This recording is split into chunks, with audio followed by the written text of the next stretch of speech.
quiero continuar con lo que iniciamos el domingo pasado. Ya esta sería la segunda de una serie de reflexiones en el libro de Romanos. Y el domingo pasado decíamos que Dios estaba bravo, ¿se acuerdan? Dios está bravo. No es que estaba bravo, es que está bravo todavía.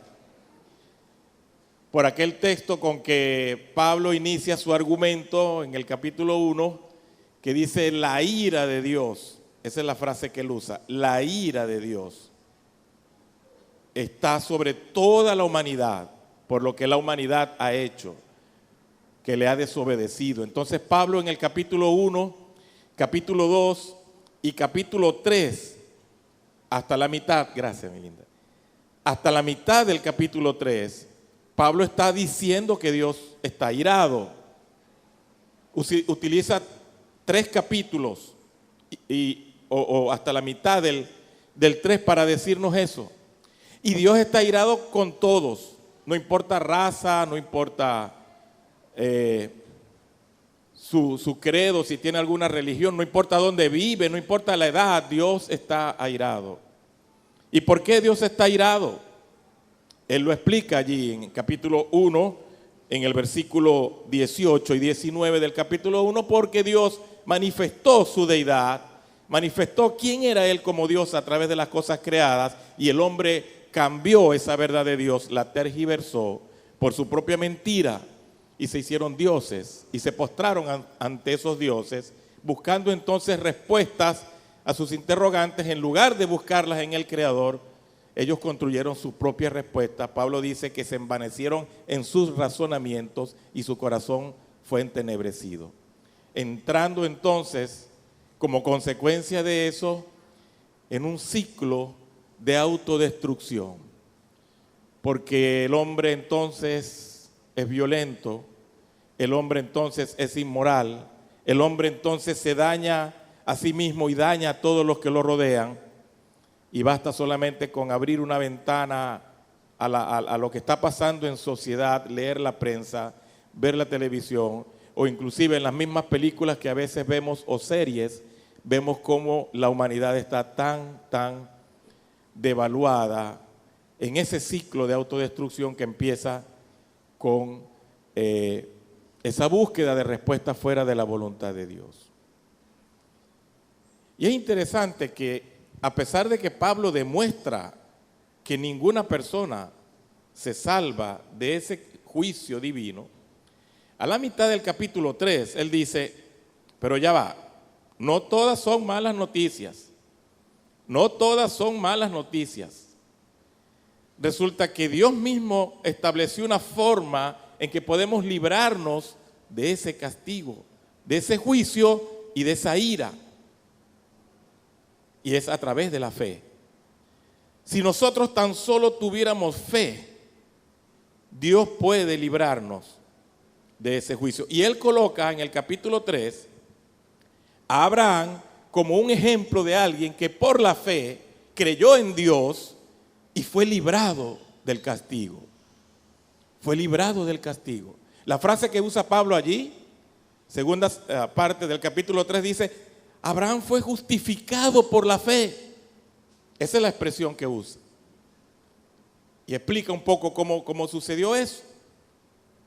Y luego desarrolla más en el capítulo 4 ese concepto de Abraham como un hombre en la historia que le creyó a Dios y Dios entonces lo justificó. Cuando él finaliza ese capítulo, él dice, no solamente Abraham fue justificado por la fe, también nosotros, dice él. Y entonces empieza el capítulo 5 con esa expectativa, con esa alegría más bien, como celebrando algo importantísimo. Y en el capítulo 5, versículo 1,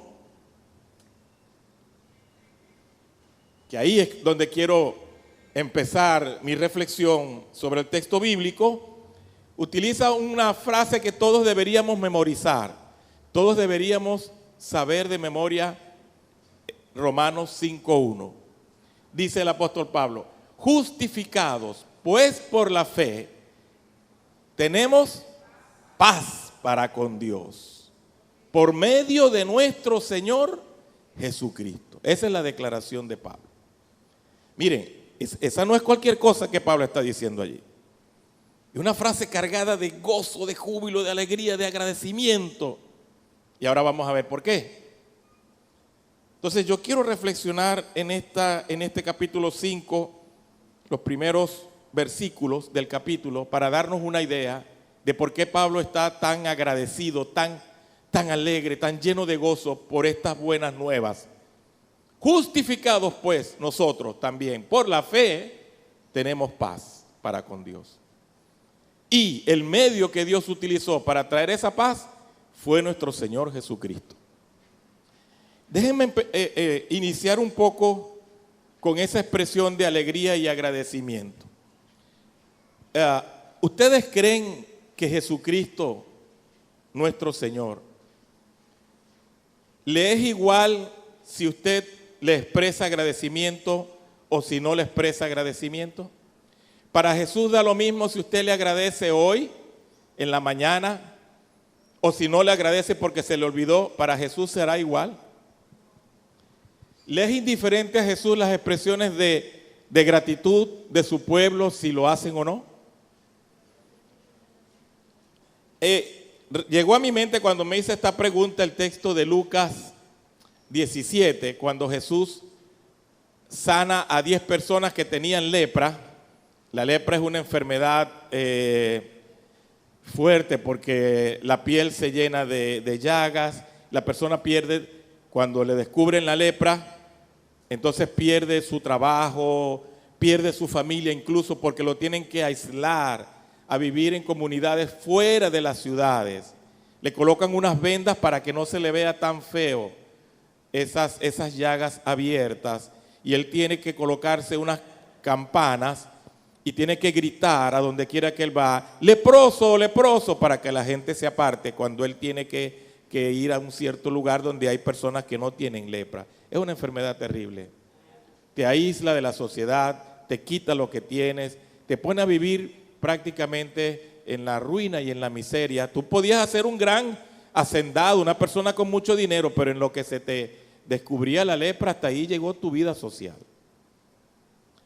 10 personas así se le acercaron a Jesús y pidieron ser sanos. Y Jesús le dijo, están sanos, vayan y preséntense al sacerdote. Bueno, los 10 se quedaron viendo, ok, vamos, y fueron a presentarse al sacerdote. Resulta que en el camino se sanaron. Y uno dijo, oye, ya como que no me pica el brazo. Y otro dijo, y acabo de darme cuenta que la tremenda llaga que yo tenía aquí ya no está. Para ver tú, y le quitaron la vena. No, chicos, si tu piel está como la de un niño. Y el otro, nos hemos sanado, ya no somos parias, ya no estamos aislados de la sociedad, volvimos a recuperar nuestra vida, ¡qué alegría! Y siguieron caminando. Me imagino que a encontrarse con sus seres queridos, a recuperar sus negocios, todo. Solo uno de ellos se regresó a donde estaba Jesús. Y todavía no había llegado a donde estaba Jesús cuando dice que se tiró al suelo, se arrastró, dando gloria a Dios y agradeciéndole profundamente al Señor porque le había curado de esa terrible enfermedad. ¿Y saben lo que dijo Jesús? Él se quedó así pensando y dice, ¿no fueron 10 los que yo sané? Solamente uno regresó y era samaritano. O sea que los samaritanos y los judíos no se trataban entre sí. ¿Ustedes creen que esas palabras de Jesús no refleja algo de su tristeza? Porque aquella obra poderosa de transformación y de recuperación de la vida parece que no había significado gran cosa como para regresarse a agradecer al que los había salvado. El Señor toma en cuenta nuestro agradecimiento. El Señor ve con buenos ojos cuando uno dice, gracias Señor por lo que tú hiciste en mí. Y por eso Pablo en este capítulo, su tono es, gracias Señor. Porque debemos vivir agradeciendo que hemos sido justificados. La palabra justificados, un término contemporáneo que podemos usar para entenderla, es la palabra exonerado. Nosotros hemos sido exonerados. Esto me recuerda que hace unos meses, bueno, a principio de año, enero, más o menos terminando el mes de enero, por mi trabajo yo tenía que tomar un curso, pero el curso tenía un costo más alto de lo que yo podía pagar. Yo recibí el aviso, llené la solicitud, por supuesto, envié la solicitud sin ningún tipo de expectativa y yo dije, voy a llenarla por llenarla, porque aunque necesito el curso, yo sé que no tengo para pagarlo. Y después que lo llené, me arrepentí. Y dije, bueno, pero si yo sé que es así, ¿por qué estoy enviando estos papeles? Y dije, bueno, al otro día dije, voy a enviarle un correo para decirles que gracias por haberme enviado y haberme considerado para el programa, pero será en otra ocasión. Cuando yo entro a mi correo para escribir el mail indicando que no podía, había un correo de la institución que me decía, señor Samuel Marcano, usted ha sido exonerado del pago del curso, no por un mes, no por 2 meses, sino por los 2 años que dura el curso. Entonces yo, no crean que me alegré, ¿no? Yo dije, esto es un error. Esto es un error. Porque nadie sabía que yo iba a hacer ese curso de las personas que pudieran haber tenido la idea de ayudar. Eso era entre la institución y yo. Y yo decía, pero ¿cómo sucedió esto? Luego me entero de que había una persona que había visto el listado de los candidatos y cuando vio mi nombre, Samuel va a hacer este curso, sí, tranquilo, yo le voy a ayudar. ¿Cuánto es el curso? Tanto. Y pagó todo los 2 años. Entonces, cuando la institución me manda ese email, usted ha sido exonerado, wow, para mí fue. Entonces yo quise saber quién fue para agradecerle. Y la institución dijo, nuestras políticas no nos permiten, solamente le podemos decir eso. La persona supo en la lista que su nombre estaba allí y dijo, cuenten con que yo voy a pagar el programa. La palabra exonerado para mí representó, wow, no se me va a cobrar porque alguien pagó.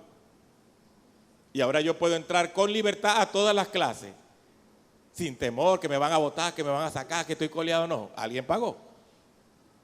Eso significa justificado. Nosotros tenemos una deuda inmensa, pero con Dios. ¿Cuándo se produjo esa deuda? Se produjo en el momento en que Dios le dijo a Adán y a Eva, los 2 primeros seres creados, ustedes tienen libertad para moverse, para comer todos estos frutos tan hermosos que están aquí en este jardín del Edén, pero hay un solo fruto del cual ustedes no pueden comer y no deben comer, porque el día en que ustedes coman van a morir, físicamente y espiritualmente. Esa fue la única cosa que Dios les prohibió, la única cosa. De todo lo demás tenían absoluta libertad. ¿Qué hicieron nuestros primeros padres, digámoslo así, en el sentido cronológico? Desobedecieron y comieron del fruto que Dios dijo que no lo hicieron. En ese momento contrajeron una deuda con Dios porque había un decreto, una declaración divina que castigaba esa desobediencia. Y Dios, cuando dice que algo debe ser castigado, nada ni nadie puede revocar esa declaración divina porque es Dios que lo está diciendo. Era un castigo prometido y cumplido. Y usted dirá, bueno, pero eso fue Adán que hizo eso. ¿Qué tiene que ver eso conmigo? Por eso es como lo que ocurre en algunos países, que el presidente de la República, y eso escuchaba en un artículo, hablando de uno de nuestros países, él decía que el presidente de la República contrajo una deuda con un banco, estos organismos multilaterales que prestan dinero a las naciones para sacarlas de cierta crisis. Y el monto era algo así como 50,000 millones de dólares, que iba a ser pagado en un tiempo, 10, 15 años, y el presidente, por supuesto, firma el decreto para recibir ese dinero prestado. Y él decía, la persona que escribió el artículo decía, eso significa que cada uno de los que estamos en este país debemos, cada uno, si repartimos esos 50,000 millones entre todos nosotros, debemos así como 12, 13 millones de dólares cada persona. Y los que van a nacer de aquí a esos 15 años, van a nacer con una deuda debajo de su brazo que dice, usted le debe a este fondo monetario tal cantidad de dólares. Pero cuando yo me senté con el Fondo Monetario a estar negociando, yo contraje esa deuda, yo no, pero la debe. ¿Por qué? Porque el representante del país, legalmente hablando, el que puede negociar, contrajo la deuda. Y eso nos afecta a todos los que integramos ese país. Más o menos, salvando las diferencias, eso fue lo que sucedió. Adán contrajo la deuda, pero siendo él el representante de toda la humanidad, la deuda pasó a todos nosotros. Por eso es que Pablo dice que todos nosotros pecamos en Adán. En Adán todos hemos sido reos de muerte. Y Adán trajo el pecado al mundo y el pecado pasó a todos los hombres, porque él nos representó en aquel escenario, afectándonos a todos, quiéralo usted o no. Entonces, cuando uno lee el texto, wow, dice, pero ya esa culpa, ya esa deuda fue cancelada en el momento en que nosotros, por la fe, reconocemos que Cristo es el Señor y el Salvador. Cuando yo reconozco que Cristo, por su muerte en la cruz, me permitió a mí la posibilidad de ya no estar bajo el castigo divino, acepto eso, reconozco eso y creo eso, la deuda entonces ha sido cancelada. Usted ha sido exonerado. Gracias a nuestro Señor Jesucristo. Pero sabe que la frase que más brilla en este versículo no es ni siquiera justificado. Es la frase más adelante que dice, tenemos paz. Esta es la que tenemos que subrayar. Este es el verbo principal de esta oración. Tenemos paz. Para Pablo eso es la clave, que hemos llegado a estar en un estado de paz, porque lo opuesto a la paz, ¿qué es? La guerra, el juicio, el castigo. Todos nosotros estábamos bajo ese juicio divino, no estábamos en paz con Dios, éramos hijos de ira, como dice Pablo en Efesios, éramos reos de muerte, lo que nos esperaba era el castigo eterno, vivir una eternidad sin Dios, en un lugar de tormentos. Eso era nuestro destino, esa era nuestra realidad. ¿Y quién puede estar en paz con eso? Pero ahora, gracias a ese sacrificio de Cristo, tenemos paz. Esa es la frase más resaltante del texto. Hemos logrado la tranquilidad del corazón, la quietud del alma, el reposo de nuestras emociones, porque Cristo ha comprado nuestra deuda en la cruz. Tenemos paz, disfrutamos de paz. Es el grito de júbilo y de alegría del apóstol. En el versículo 2 dice que también tenemos entrada por esta misma fe a la gracia. La gracia es esa manera como Dios nos trató. Y en esa gracia estamos firmes y nos gloriamos en la esperanza justamente de la gloria de Dios derramada. Eso fue lo que hizo Cristo por nosotros y hemos adquirido la paz. Luego el apóstol sigue desarrollando las razones por las que le está dando gracias a Dios. Y en el versículo 3, a mí me gusta esta frasecita, y no solo esto, él la dice dos veces, Pablo, en el versículo 3 y en el versículo 11. Y no solo esto, eso es como cuando alguien está entregando los premios que otra persona se ganó. Usted se ha ganado esta Biblia, se ha ganado este vaso, se ha ganado este atril, pero hay más todavía. ¿No han visto esos programas donde, y hay todavía más? También se puede llevar esta, ¿ves? La gente está como ofreciendo cosas y se acuerda que todavía hay más que puede llevarse, está añadiendo, entonces más bendiciones que en Cristo hemos logrado. Ya no tengo solo paz. Uy, que ya es bastante decir que puedo vivir en paz. Pero ahora él añade en el 3, no solo esto, también nos gloriamos en las tribulaciones, sabiendo que la tribulación produce paciencia, la paciencia prueba, la prueba esperanza, y la esperanza no avergüenza, porque el amor de Dios ha sido derramado en nuestros corazones por el Espíritu Santo que nos fue dado. Es interesante lo que está diciendo aquí Pablo. Uno pudiera decir, bueno, es cierto, tenemos paz, vamos a disfrutar de las mansiones celestiales. Cuando partamos de esta tierra, otra dimensión de vida que no conocemos en su profundidad, pero que va a ser hermosa. Eso está muy bien. Pero ¿y mientras estemos aquí en la tierra? ¿Qué va a pasar? Vamos a tener pruebas, dificultades, angustias, enfermedades, deudas que pagar, conflictos con los esposos o esposas, conflictos con los hijos. Entonces, ¿cómo vamos a manejar esa realidad espiritual mientras estamos aquí en la tierra? Y Pablo dice, tranquilo, eso también es una ganancia, porque resulta que esas situaciones difíciles por las que vas a atravesar, que seguro vas a atravesar, son tu escuela para madurar y crecer. Cada problema que llega a la vida de un creyente es una oportunidad de crecer y madurar. No es una circunstancia para estar triste, cabizbajo, deprimido. No. Las pruebas, según dice el apóstol Pablo aquí, nos van a llevar a un proceso de crecimiento y de madurez para parecernos más a Cristo cada vez. Así que las pruebas son bienvenidas en la vida de un creyente. Ahora, esto no lo dice solo el apóstol Pablo.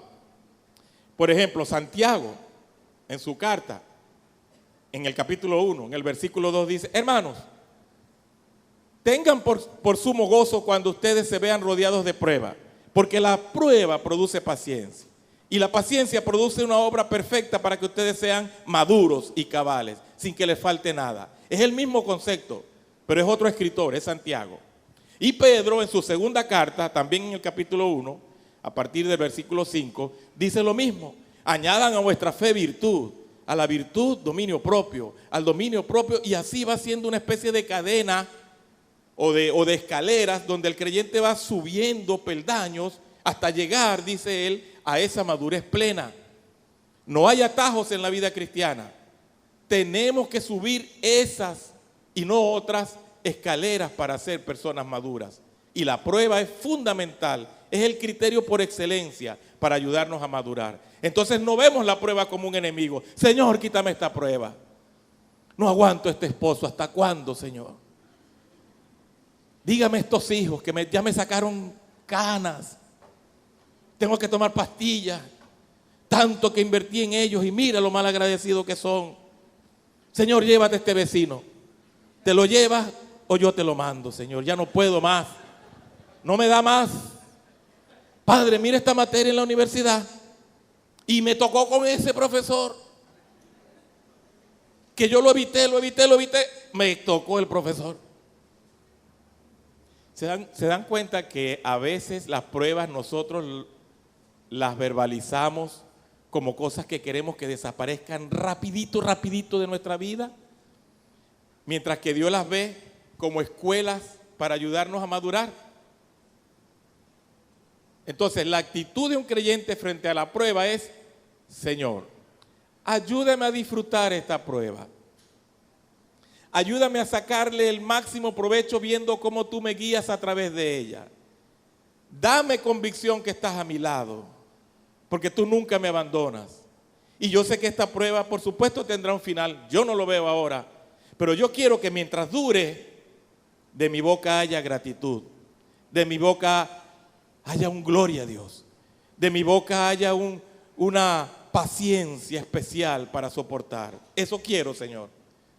No quiero caer en lo que caen las personas que no conocen a Dios, que hasta llegan al extremo de maldecir por causa de la angustiosa prueba por la que están pasando. Yo no quiero eso para mi vida. Yo quiero crecer, yo quiero madurar, y la única manera es justamente asumiendo el carácter que Cristo quiere que tenga. Eso dice Pablo, hay ganancia por todos lados. Si nos va bien, bien. Y si nos va mal, gloria a Dios. Porque las pruebas nos van a ayudar a madurar. Esa es otra razón por la que él le da gracias a Dios. Y luego en el versículo 6, ahora Pablo va a decir qué fue lo que motivó a Dios a ese acto de justificarnos por la fe. Dice, porque Cristo cuando aún éramos débiles, débiles significa incapaces de salvarnos por nosotros mismos. Cuando aún éramos débiles, a su tiempo murió por los impíos. Ciertamente apenas morirá alguno por un justo. Con todo, pudiera ser que alguno osara morir por el bueno. Mas Dios muestra su amor para con nosotros, en que siendo aún pecadores, Cristo murió por nosotros. Wow. Lo que Pablo está diciendo es esto. Es posible que en la humanidad hayan personas que vean a otras como personas que se portan bien, correctas, que son justas, que hacen las cosas adecuadas, convenientes y ganan nuestro respeto y nuestra admiración. Y es posible que yo tanto admire a una persona recta que esté dispuesto a hacer un sacrificio grande por esa persona, si me lo pidiera, porque gana mi respeto y admiración. Y a eso él lo llama un justo. Él dice, pero es posible también que haya alguien que te haya hecho un bien a ti tan especial. Por ejemplo, estabas en una situación de crisis. Si no te trasplantaban un riñón, morías. Y vino alguien por allá, conociéndote o no, y dijo, yo voy a donarle un riñón a Samuel para que él viva más. Wow, este es un acto bondadoso, es una persona buena. Y donó su riñón, él se quedó con uno, yo me quedo con uno, cada uno con uno, pero vivos. ¿Ustedes creen que yo le voy a agradecer a ese hombre lo que hizo? ¿Ustedes creen que si esa persona cae en desgracia más adelante, yo no estaría dispuesto a hacer algo por él, incluso que pueda poner en riesgo mi vida como lo hizo él? Eso es lo que Pablo llama un bueno. Está el justo, que vive recto en lo que hace, y está el bueno, que es el que hace algo por mí, que yo se lo agradezco profundamente. Y por esas personas quizás alguien esté dispuesto a hacer un gran sacrificio que implique la vida. Bueno, hay historias, ¿verdad? Romeo y Julieta, historias de gente, amantes o no, familiares o no, que hicieron algo por otro hasta llegar a la muerte. Pero Pablo dice, pero no, Dios no hizo eso. Porque nosotros ni éramos buenos ni éramos justos. Todo lo contrario, éramos pecadores y éramos injustos e impíos. ¿Quién daba medio por nosotros? Nadie. Y menos Dios, que es santo, santo, santo y que nos tenía una sentencia de muerte que teníamos que pagar. Menos Dios. Y por eso es que Pablo dice en ese versículo 8 tan fuertemente, más Dios. Ese más Dios es tremendo aquí. Pero Dios muestra su amor para con nosotros. Ahí fue donde el amor se lució. Porque no merecíamos, ni por bondad, ni por justicia, ni medio, ni un vaso de agua. Pero Dios muestra su amor en que siendo nosotros pecadores, Él envió a su Hijo. Como aquel hombre que estaba orgullosísimo de su trabajo. Él trabajaba en una estación que tenía que bajar un puente para que un ferrocarril pasara, pero enseguida tenía que levantar ese puente porque habían barcos o embarcaciones pequeñas atravesando por ese lugar. Y él tenía que estar pendiente cuando una cosa u otra ocurría para mover las palancas y los mecanismos necesarios para que se produjera o para que no se produjera una tragedia. Su hijo le dice, de 8 años, papá, quiero acompañarte a tu trabajo. Quiero ver qué es lo que haces. Y él le dijo, claro, hijo, tienes ya edad para acompañarme. Te voy a mostrar lo que yo hago. Y así, contento, se lo llevó a la estación donde él estaba. Le mostró todos los salones, le mostró los controles, le mostró todo. Y el niño emocionado viendo todo aquello. En ese momento suena una alarma indicando que el tren ya estaba aproximándose. Él verifica y se da cuenta que el puente había quedado levantado porque con la emoción del muchacho y la cosa, al hombre se le olvidó bajar el puente.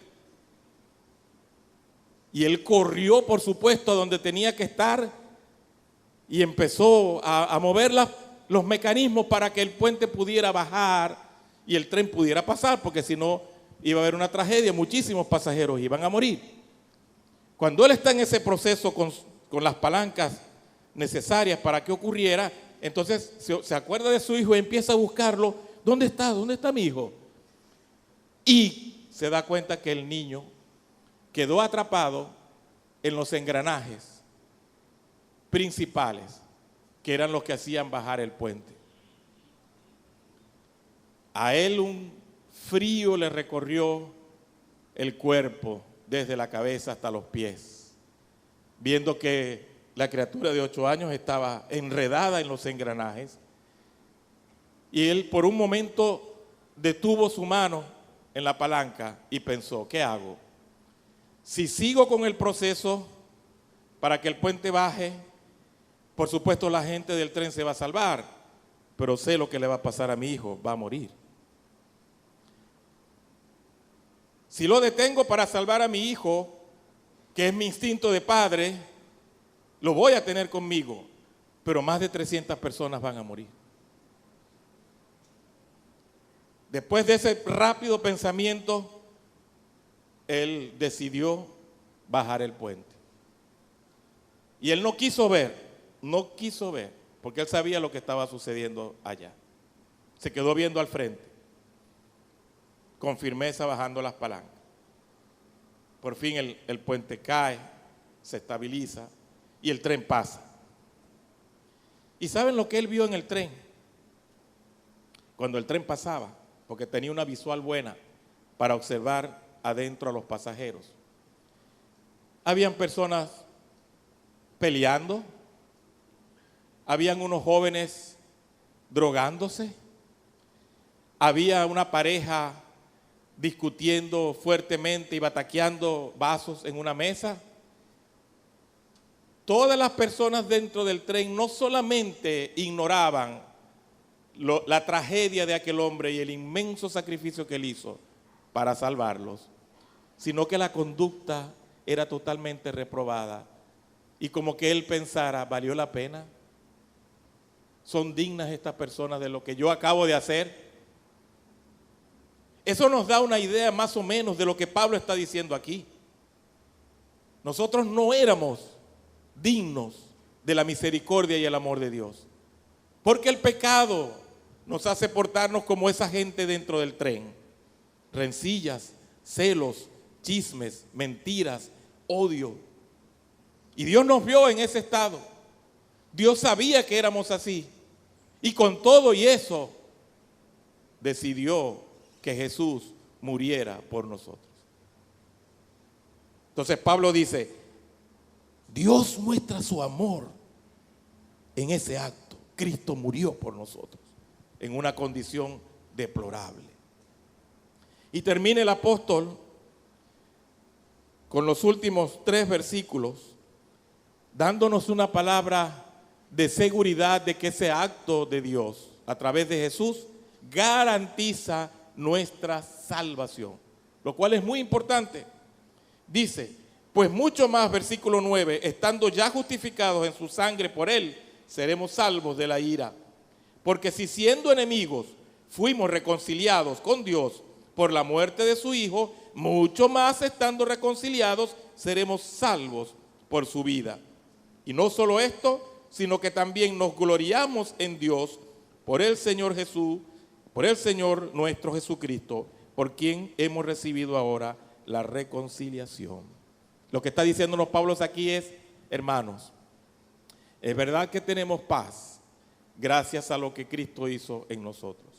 Es verdad que tenemos esperanza de que aún las pruebas más difíciles por las que pasemos en este mundo es una escuela de madurez que tenemos todos que transitar.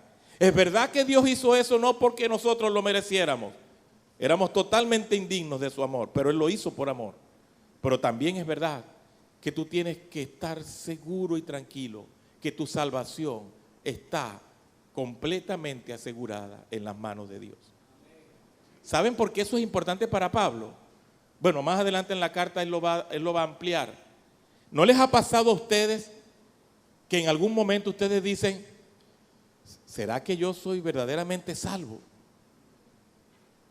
Porque acabo de hacer esto que yo sé que a Dios no le agrada.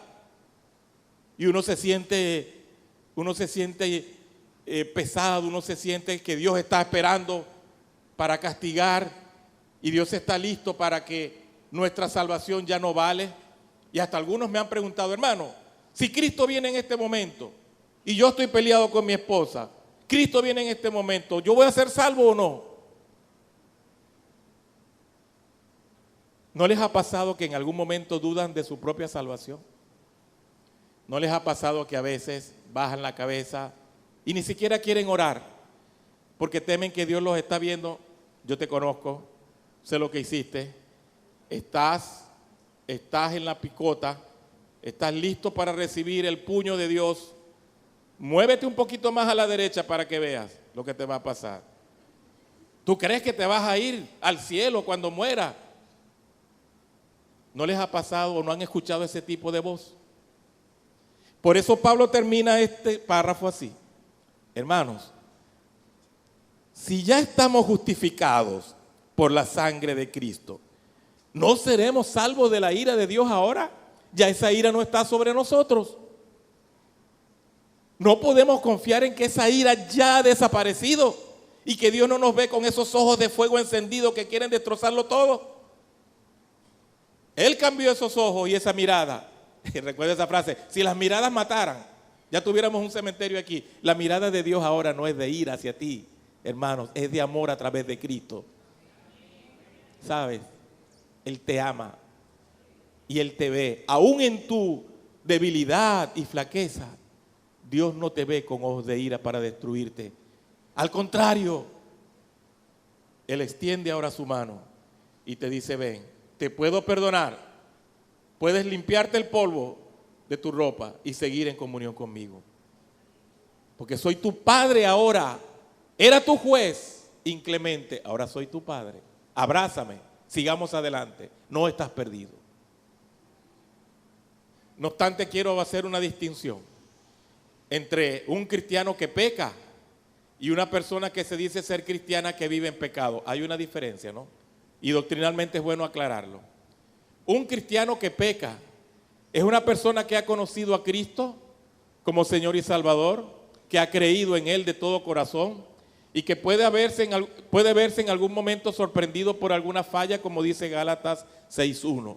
Hizo algo, dijo algo, pensó en algo que no era propio, pero enseguida siente que le ha fallado a Dios y busca el perdón de Dios, busca salir de eso que hizo, que cometió, que pensó o que habló. No se queda ahí. Al contrario, una persona que dice que es cristiano y peca en forma continua es alguien que le falla a Dios, pero se queda cómodamente establecida en esa situación. Pecó, disfruta de lo que está haciendo y se queda ahí hasta que pase algo muy grave que lo vuelva a traer de nuevo a medio reconciliarse con el Señor para días más tarde volver a caer en lo mismo. Esa persona, la Biblia sí dice que no está en la gracia del Señor. Está jugando con Dios, dice el escritor a los Hebreos, que añade que horrenda cosa es caer en manos de un Dios vivo. No juegues con Dios. No te hagas el que eres cristiano cuando estás viviendo permanentemente sin ningún tipo de conciencia en el pecado y la maldad, creyendo que estás engañando a los hermanos y a la iglesia, pero a Dios no puedes engañar. Esa es otra cosa diferente. Por eso lo quiero aclarar. Pero el que es hijo de Dios, cuando le falla a Dios, siente el peso de lo que hizo, se arrepiente, se aparta y toma el camino de regreso a la comunión con el Padre. Y esa persona tiene que estar y debe estar absolutamente segura de que su salvación está en las manos de su Señor. Este es Pablo, hablándonos que si bien es cierto, en los primeros 3 capítulos lo dijo, nosotros estamos bajo la ira de Dios por causa del pecado, ahora tenemos la posibilidad de disfrutar de la paz gracias a Jesucristo. y que podemos también ver las pruebas como un camino para la madurez, confiar en que lo que pasó no fue por lo que nosotros hicimos, sino por el puro amor de Dios, y sabiendo que esa salvación es completamente segura. Yo, de la escena de los leprosos, yo hubiese querido ser el que se devolvió y se arrodilló y gritó: gracias, Señor, gloria al Señor, y abrazó al maestro agradeciéndole su gesto de sanarlo. Pero les confieso que a veces he sido como los otros 9 que se fueron. Ah, Cristo me sanó, está bien, ese era su trabajo. Ah, estoy salvo. Bueno, caí en la lista, caí en la lista de los salvos. Como que si aquello no valiera la expresión de un corazón agradecido, todos los días agradecido del amor del Señor. ¿Qué les parece si tomamos un minuto en este momento para decir: gracias, Señor, doy gloria a tu nombre por este regalo que has provisto para nosotros como es la salvación? Te agradezco por la persona de Jesús y lo que hizo. Gracias, Señor, no lo merezco, pero te lo quiero agradecer. Tomemos un instante allí donde estamos.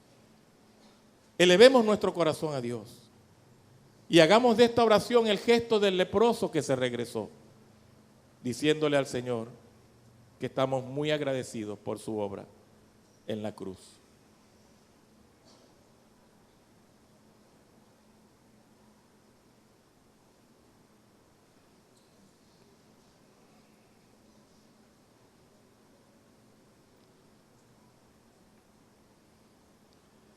Señor Jesús,